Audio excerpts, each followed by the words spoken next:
안녕하십니까. 기사포스트 강사 권우석입니다. 프로그래밍 언어 활용 5번째 시간 되겠습니다. 자, 이전 시간에 이제 C 언어 강의는 이제 마쳤고요. C 언어를 기반해서 만들어진 이제 자바 언어 이번 시간에 말씀을 드리도록 하겠습니다. 자, C 언어하고 자바 언어하고 거의 동일합니다. 문법은 거의 같다라고 보시면 되고 다른 점이 몇 가지가 있는데 그런 부분들을 이번 시간에 중점적으로 설명을 드리도록 하겠습니다. 그래서 C 언어를 제대로 이해를 하면은 자바 언어가 되든 파이썬이 되든 좀 더 이해하기 쉬우실 겁니다. 이번 시간 목차 말씀을 드리겠습니다. 먼저 객체 지향에 대해서 설명을 드리도록 하겠습니다. 자바 프로그래밍 언어는요, 객체 지향 프로그래밍 언어다 그렇게 부릅니다. 우리가 이전에 배웠던 C 언어 같은 경우에는 객체 지향이 아니고요, 절차적 프로그래밍 언어다 그렇게 부릅니다. 그래서 C 언어가 처음에 만들어졌을 때 상당히 활용도가 높은 대부분 이용하는 그런 프로그래밍 언어로 자리를 잡았는데 문제점이 있었습니다. 문제점이 뭐냐 하면은 재사용성이 떨어진다라는 그런 단점이 있었어요. 자, 재사용성이 떨어지면은 유지 보수가 어려운 그런 또 단점이 발생을 하게 되는 겁니다. 그러니까 재사용성이 떨어진다는 얘기는 한번 만들고 자, 이 만든 것을 가지고 또 다른 프로그램 만들 때 아무래도 손이 좀 많이 간다는 얘기입니다. 자, 하지만 객체 지향 프로그래밍 언어로 소프트웨어를 개발하게 되면은 재사용성이 높아지고 유지 보수가 쉽게 이루어지게 되는 겁니다. 자, 그만큼 생산성이 높아진다는 얘기입니다. 자, 그래서 현재는 C 언어보다 자바 언어라든지 파이썬을 더 많이 현장에서는 이용을 하고 있습니다. 아무래도 소프트웨어 이제 생산성이 중요하기 때문에 그런 겁니다. 그래서 우리가 자바를 공부하고 파이썬을 공부할 때 일단 기본적인 이론 내용인 객체에 대한 설명을 한번 들어보셔야 돼요. 자, 객체에 대해서 이해를 해야만 자바를 좀 더 이해하기 쉽습니다. 그래서 객체 지향에 대해서 설명을 드리도록 하고 이런 내용들은 이후에 또 자세히 또 다루게 될 겁니다. 계속적으로 설명을 드리게 될 거예요. 그래서 이번 시간에 설명드리는 수준 정도만 이해하고 일단 지나가십시오. 이해가 안 되는 부분이 있을 수가 있는데 자, 그런 부분들은 강의가 진행되면서 계속적으로 또 설명이 나옵니다. 그리고 입출력 함수, 자, C 언어에서도 입출력 함수가 있었지만은 자바에도 있습니다. 자, 하지만 사용법이 약간 달라요. 설명을 드리도록 하고요. 그리고 개선된 포문이라는 것이 있습니다. C 언어에서 사용했던 포문의 형식이 있는데, 자, 그 형식 그대로 자바에서도 그대로 이용을 합니다. 자, 문법적으로 그대로 이용을 하는데, 자바에서는 C에서 제공하지 않는 좀 더 효과적인 문법을 제공하고 있습니다. 포문을 좀 더 쉽게 사용할 수 있도록 제공하고 있는 그런 문법이 있습니다. 설명을 드리도록 하고요. 자, 그다음 접근 제한자에 대해서 또 설명을 드리도록 하겠습니다. 자, 접근하는 것을 제한한다는 뜻인데, 자, 개념은 이렇습니다. 자, 기사 포스트 사이트에 방문했을 때 여러 컨텐츠가 있는데, 자, 여러 컨텐츠를 누구나 다 볼 수 있는 것은 아니죠. 단순히 방문한 사람이, 자, 아이디 없이 방문한 사람이 볼 수 있는 컨텐츠가 있고, 자, 아이디를 발급해서 회원 가입을 해서 볼 수 있는 컨텐츠가 있고, 자, 유료로 결제를 해서 볼 수 있는 컨텐츠가 다 다를 겁니다. 자, 권한이 다 다르다는 얘기죠. 이런 식으로 접근을 제한을 하고 있어요. 자, 이런 개념도 자바에 있습니다. 자, 설명을 드리도록 하겠습니다. 자, 객체 지향에 대해서 말씀을 드리도록 할게요. 자, 객체에 대해서 말씀을 드릴 텐데, 자, 자바 언어가 C 언어하고 비교를 했을 때 재사용성이 우수하고 그래서 유지보수가 쉽다 그렇게 말씀을 드렸잖아요. 자, 소프트웨어는 한번 개발하고 끝나는 것이 아닙니다. 유지보수를 계속적으로 해줘야 되는 거예요. 여러분들이 사용하고 있는 윈도우즈 운영체제가 있죠. 자, 윈도우즈 운영체제를 잘 보시면은 여러분들 이용하는 중간중간 이제 추가로 업데이트가 되는 부분들이 있을 거예요. 뭐 패치 프로그램이라든지 기능이 더 개선되는 그런 내용들을 다운로드 받고 설치하고 그런 과정들이 계속 수행이 될 겁니다. 자, 그 말은 운영체제를 만든 회사에서 최초에 만든 소프트웨어를 계속 개선하고 있다라 그렇게 우리가 해석을 할 수가 있겠죠. 그게 유지보수가 되는 거예요.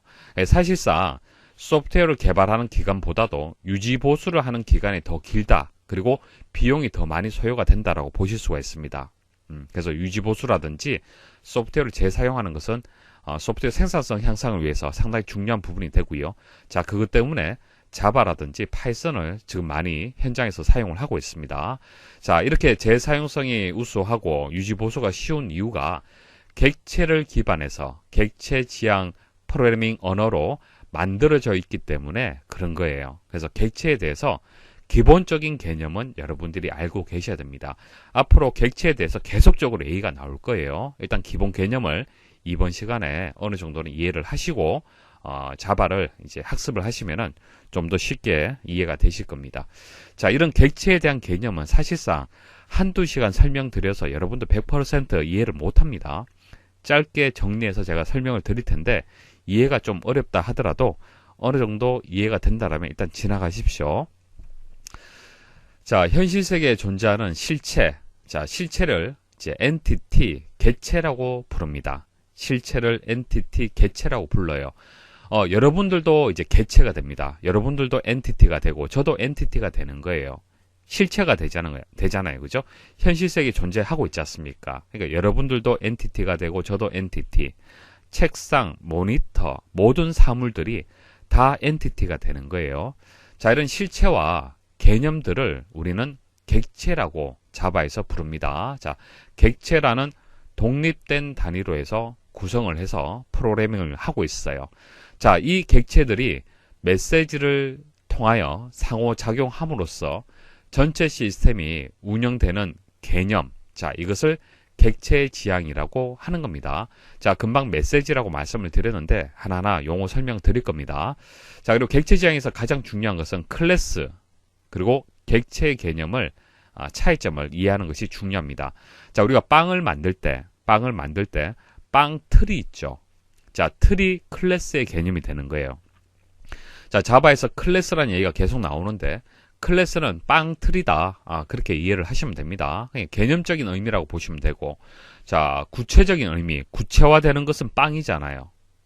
자, 빵 틀을 통해서 우리가 빵을 만들 수가 있잖아요. 그렇죠? 그래서 클래스를 이용을 해서 객체를 만들 수가 있는 겁니다. 그래서 틀을 잘 만들어 두면은 빵은 얼마든지 찍어낼 수가 있는 거죠.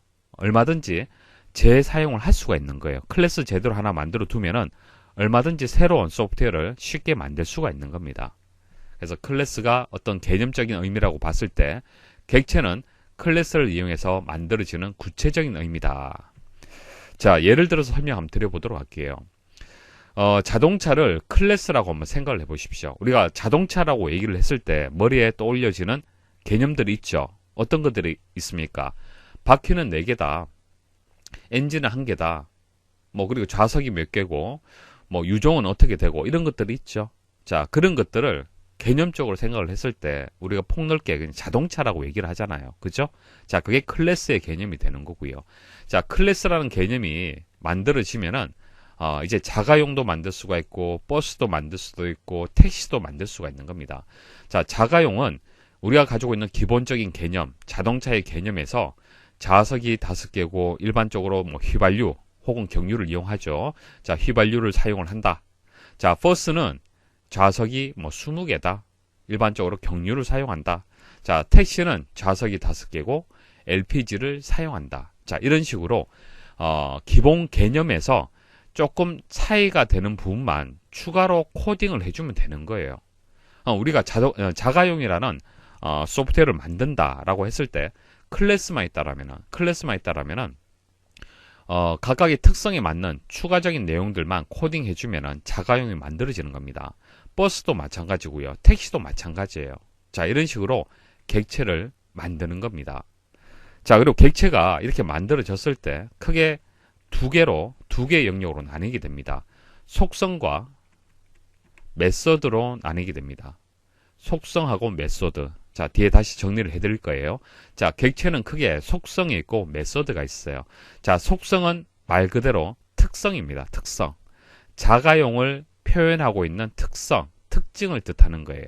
바퀴가 4개다, 엔진이 하나다, 좌석이 5개다, 휘발유 사용한다. 이런 특성들이 있죠. 이게 속성이 되는 거예요. 속성. 자, 그 객체가 가지고 있는 특성. 자, 그 다음 메소드가 뭐냐면은 행위입니다. 행위. 전진한다, 후진한다, 좌회전한다, 우회전한다. 자, 자가용이 가질 수 있는 어떤 행위가 되겠죠. 이게 메소드가 되는 거예요. 자, 우리 C 언어에서 함수라고 우리 배웠잖아요. 그죠? 함수. 함수가 어떤 행위를 나타내는 개념이 되는 겁니다. 메소드나 함수나 같은 의미로 이해를 하시면 되는 거예요. 됐죠? 자, 객체는 속성과 메소드로 구성이 되어 있다. 자, 그 다음 인간이란 클래스 한번 보도록 하겠습니다. 자, 인간이란 클래스가 있으면 동양인도 있고 흑인도 있고 백인이 있겠죠. 자, 클래스 개념으로 해서 동일한 부분들이 있을 거고요. 각각의 객체마다 조금 다른 부분들이 있을 거예요. 자, 여기에 맞는 자 각각의 좀 차이점 있는 부분만 코딩 해주면은 동양인도 만들 수가 있고 흑인도 만들 수도 있고 백인도 프로그램 코딩을 할 수가 있는 겁니다. 자, 그러면 이제 자동차가 있으면은 이제 자가용이 되든 버스가 되든 택시가 있다라면은 자, 사람이 인간이 운전을 하잖아요. 그죠? 운전하게 되면 어떤 행위를 합니까? 어떤 메소드가 있습니까? 문을 연다, 시동을 건다, 변속한다, 페달을 밟는다. 자, 이런 여러 가지 행위를 할 수가 있죠. 자, 이게 메소드가 되는 거예요. 이건 속성, 이건 메소드가 되는 겁니다. 자, 이게 각각의 이제 객체가 되는 거고요. 자, 이제 클래스, 객체, 속성, 메소드의 개념 아시겠습니까? 자, 기본적으로 뭐 간단하게는 이해를 하시겠죠. 자, 그다음 조금 전 메시지를 통해서 상호작용한다 그렇게 말씀을 드렸는데 이런 겁니다. 동양인이 시동을 걸고 이제 페달을 밟았어요. 자, 페달을 밟게 되면은 전진하거나 후진하거나 좌회전하거나 우회전 어떤 행위가 발생을 하겠죠. 자, 동양인이라는 객체가 어떤 메소드가 실행이 됐어요. 자, 이 메소드가 실행되면은 메시지가 전달이 되는 거예요. 전달이 되면은 또 다른 객체에 어떤 영향을 주는 거죠. 그게 상호작용이 되는 겁니다. 그러니까 객체들은 메시지를 통해서 상호작용함으로써 시스템이 운영이 되는 거예요. 자, 객체가 이렇게 모여 있는데 객체들끼리 메시지를 통해서 서로 상호작용을 한다. 자, 이런 이론적인 내용은 필기에서도 출제가 되죠. 필기에서 클래스에 대한 설명으로 틀린 것을 찾아라 이런 식으로 출제가 됩니다. 그래서 기억을 좀 하셔야 됩니다. 자, 클래스에 대해서 한번 살펴보도록 하죠. 하나 이상의 유사한 객체들을 묶어 공통된 특성을 표현한 데이터 추상화, 모델링을 의미한다. 자, 조금 전 클래스에서 객체가 이렇게 만들어진다라고 개념을 설명을 드렸잖아요. 그죠? 자, 이렇게 설명을 드렸는데 반대로도 생각하시면 되겠죠. 자, 객체가 있으면 유사한 객체들이 있을 거예요. 자, 그것을 묶게 되면은 클래스가 되는 거예요. 그러니까 유사한 객체들끼리 어떤 특성, 공통된 특성이 있을 겁니다. 뭐 바퀴가 4개다, 엔진은 하나다, 이런 공통된 부분들이 있잖아요. 그죠? 이런 특성들을 묶게 되면은 클래스가 되는 겁니다. 그것을 추상화한다, 그렇게 부르는 겁니다. 모델링한다, 추상화한다. 자, 그렇게 용어 기억을 하시고요. 공통된 속성과 연산을 갖는 객체 집합을 의미한다. 뭐 금방 말씀드렸다시피 속성, 이건 메소드나 연산이나 같은 뜻이 되는 겁니다. 뭐 동작, 행위, 메소드 다 같은 뜻이 되는 거예요. 그래서 속성 중에서 공통된 부분, 자, 메소드, 자, 연산 중에서 공통된 부분, 자, 이런 것을 모으게 되면은 객체의 집합이 되면은 자, 그게 클래스가 된다는 얘기고요. 그래서 객체의 일반적인 타입이다. 자, 일반적인 타입이다. 자, 그게 클래스의 개념이 되는 겁니다. 자, 인스턴스. 클래스에 속한 각각의 객체. 자, 각각의 객체를 인스턴스라고 얘기를 하는 겁니다. 자, 객체는 클래스의 인스턴스다. 클래스가 있으면 객체를 이렇게 만들잖아요. 그죠? 객체가 인스턴스가 되는 거예요. 클래스에 속한 각각의 객체를 인스턴스다. 그렇게 부르는 겁니다. 자, 클래스를 정의하는 형식을 보시면은 일단 클래스라는 키워드가 들어가야 되고요. 뒤에는 이제 클래스 이름이 들어가고요. 자, 앞에는 접근 제한자가 들어갑니다. 자, 접근 제한자에 대해서는 뒤에 다시 말씀을 드릴 거예요. 일단은 생각하지 마시고요. 자, 여기서는 퍼블릭이라고 되어 있습니다. 그리고 클래스. 자, 클래스 이름은 카 이렇게 되어 있죠. 자, 그리고 위쪽에 보시면은 패키지 해서 기사 퍼스트라고 되어 있는데, 자, 패키지는 묶음의 의미를 가지고 있습니다. 그래서 A 클래스, B 클래스, C 클래스, D 클래스가 있다라면은 이것을 묶게 되면은 패키지가 되는 거예요. 그래서 기사 퍼스트라는 패키지 내에 이런 클래스가 있다라고 지금 정의를 내리는 겁니다. 그래서 휠, 뭐 엔진의 개수는 어떻게 되고, 그리고 드라이브, 자, 어떤 행위가 있겠죠. 자, 속성과 메소드 이런 것들을 기본 형태를 정의를 해두는 거죠. 자, 기본 형태를 이렇게 클래스에서 정의를 해두면은 자, 아래쪽에서 객체화 시켜서 객체화 시켜서 쉽게 이용을 할 수 있다는 얘기입니다. 자, 여기 보시면은 이제 객체화 시키는 부분이 되는데 형식을 말씀을 드릴게요. 일단 클래스 이름이 들어가야 됩니다. 클래스에서 객체를 만드는 거잖아요. 그래서 클래스명, 자, 클래스 이름 나와야 되고요. 자, 그 다음 이제 변수 이름, 객체 변수 이름이 되는 겁니다. 자, 이 클래스를 이용해서 만들어지는 객체 이름, 객체 변수 이름이 되는 거고요. 그 다음 U는 키워드, 자, 키워드가 되고, 자, 이런 것들이 이제 블랭크로 출제가 될 수 있습니다. 자, 그리고 이제 클래스 이름에서 이제 괄호로 해서 이렇게 묶어주시면은 객체가 이제 생성이 되는 겁니다. 그래서 버스라는 객체가 생성이 되고 택시라는 객체가 이렇게 생성이 되는 그런 코드가 되겠습니다. 자, 객체는 클래스의 인스턴스가 되죠. 객체들 간의 상호작용은 메시지를 통해서 이루어지게 되는 거고요. 그리고 객체는 데이터와 연산자로 구성이 됩니다. 그냥 데이터가 속성이 되는 거고요. 연산자는 이제 메소드라고 보시면 됩니다. 그래서 데이터는 객체가 가지고 있는 상태, 속성, 어트리뷰트, 변수, 자료 구조, 자, 이런 것들이 데이터, 속성이 되는 거예요. 연산자는 객체의 데이터를 처리하는 행위, 뭐 여기 드라이브라고 되어 있죠. 이게 연산자, 행위, 메소드가 되는 겁니다. 그러니까 동작, 오퍼레이션, 함수, 자, 함수, 프로시저, 프로시저는 다음에 설명을 드릴 겁니다. 다 같은 뜻으로 이해를 하시면 됩니다. 자, 그래서 위에서 객체를 이제 생성을 하고요. 객체를 만들고, 이 객체를 이용해서 객체점 속성 혹은 객체점 메소드 이런 식으로 해서 데이터와 연산자를 처리를 할 수가 있습니다. 그래서 객체가 있으면은 이 객체에 있는 속성이 있고 메소드가 있잖아요. 그죠? 자, 그 속성과 메소드를 이용을 할 때는 점해서 속성 혹은 점해서 메소드 입력을 해 주시면 됩니다. 자, 속성명과 메소드명을 구별하는 방법은 속성명은 뒤에 괄호가 없습니다. 없고요. 자, 메소드는 이렇게 괄호가 있죠. 자, 함수 개념이 되기 때문에 괄호가 이렇게 있습니다. 괄호가 있으면 이게 메소드구나. 자, 괄호가 없으면 이건 속성이구나. 자, 그렇게 이해를 하시면 되겠습니다.